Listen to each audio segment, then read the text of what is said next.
సుబ్రహ్మణ్య భుజంగ స్తోత్రం 29. మృగాః పక్షిణో దంసకాయే చ దుష్టా స్తదా వ్యాధయో బాధకాయే మదంగే భవచ్చక్తి తీక్ష్ణాగ్రభిన్నా సుదూరే వినశ్యంతు తే చూర్ణిత క్రౌంచశైల. క్రౌంచ పర్వతమును చూర్ణము చేసినవాడు కుమారస్వామి.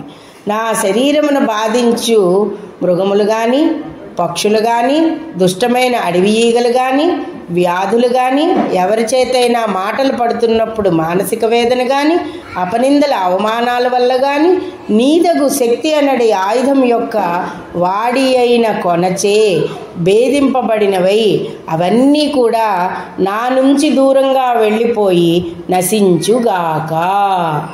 అంటే ఇంక మీకు అర్థమయ్యే ఉంటుంది, ఎటువంటి బాధలు పరితాపాలు పడుతున్న శరీరం కానీ మనసు కానీ కష్టాలతో ఉన్నప్పుడు వాటన్నింటినీ దూరం చేసుకోవాలి అంటే సుబ్రహ్మణ్యేశ్వర స్వామి యొక్క అనుగ్రహము అత్యవసరము. కాబట్టి ప్రతినిత్యం కూడా ప్రస్తుతం ఈ శని రాహువుల చండాల యోగం జరుగుతోంది కాబట్టి సుబ్రహ్మణ్యేశ్వర స్వామి ఆరాధన అఖండంగా అందరూ చేసి ఈ భుజంగ స్తోత్రాన్ని పఠించుకోగలరు.